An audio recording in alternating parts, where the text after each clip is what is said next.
dangers of Wi-Fi and cell phone radiation. Did you know that microwave radiation is all around us? It comes from cordless phones, iPads, cell towers, and cell phones. And did you know that this can cause health problems such as DNA damage, protein damage, and entrainment? And even worse, everyone is affected by this. However, some people are affected a little more than others, depending on their exposure and their body composition. Now, what is a microwave? Well, a microwave is part of the electromagnetic frequency spectrum, or EMF spectrum. Right here, they are the brown section. Radio frequencies, or RFs, are the lower part of the microwave spectrum, and they are used by cell phones, Wi-Fi, and devices of that nature. How microwaves damage DNA? First, when a microwave hits a cell, it will cause it to heat up and vibrate. Now this vibration will cause the cell membrane, or that outer layer on the cell, to leak. And this leakage will cause a chain reaction which will damage the DNA inside the cell. Now boys and girls have some specific risks that are specific to each gender. For boys, they can have a decrease in their sperm count or motility. But for girls, it's even worse, because when they are born, they have a set amount of eggs in their body, which means they could acquire damage in them throughout their whole life. And this DNA damage can cause miscarriages, birth defects, and irreparable DNA damage for future generations of girls.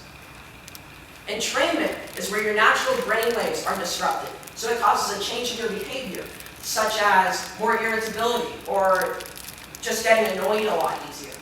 2 minutes of talking on a cell phone with it up to your head will cause 2 hours of entrainment, and the more you're on, it'll go up exponentially. So little goes a long way. And you're more vulnerable to entrainment while you're sleeping, because while you're sleeping, your natural brainwaves can't reset. There are 600 known proteins in your body that are susceptible to microwave radiation damage. When these proteins are heated, their job will change, and with this change in function, they can be very harmful to the body. There is also plenty of evidence supporting this, such as the World Health Organization, who has classified these as possibly carcinogenic, or cancer-causing. The Lancet, a prestigious medical journal, has also said we must treat these with caution. PubMed is a collection of scientific and scholarly articles, which has extensive research published on how these can be damaging to your body. This graph is from a German study that was done. The blue bars represent the percent of people inside a 400-meter radius of a cell tower with cancer, and the red bars are the people outside the 400-meter radius with cancer. The blue bars have increased over time, which not only shows that the damage is cumulative, but it also increases your chance of getting cancer. I also had an expert contact. His name was Barry Trower. In the 1960s, he worked for the British Royal Navy and British Secret Service.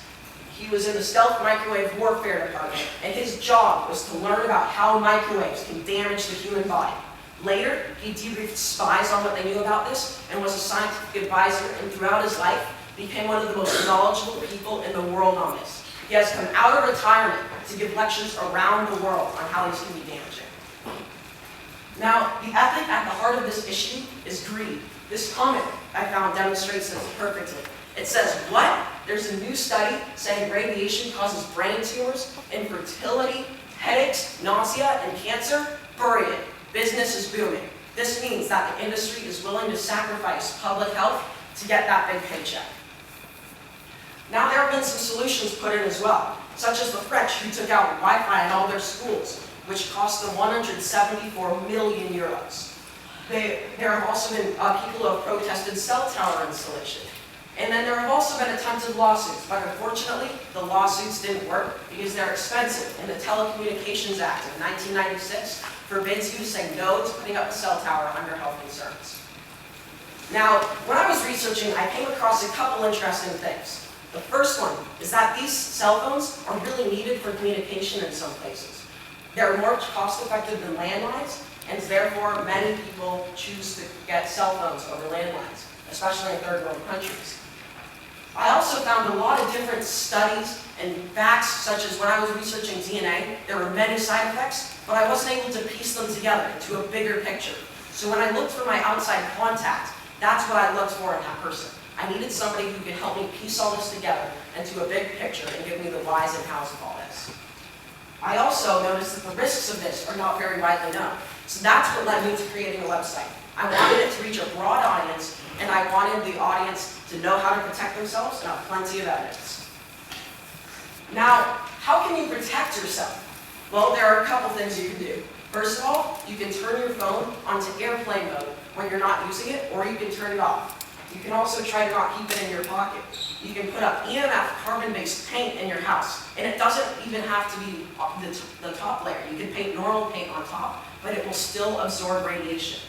And if you're also concerned, you can put up aluminum foil on the walls, the shiny side facing out, and it will reflect radiation coming in from cell towers. You can also use cables and Ethernet cables rather than Wi-Fi for internet, because Wi-Fi can be very damaging. You can, lastly, use corded phones instead of cordless phones to reduce your amount of radiation you're exposed to. Thanks for watching.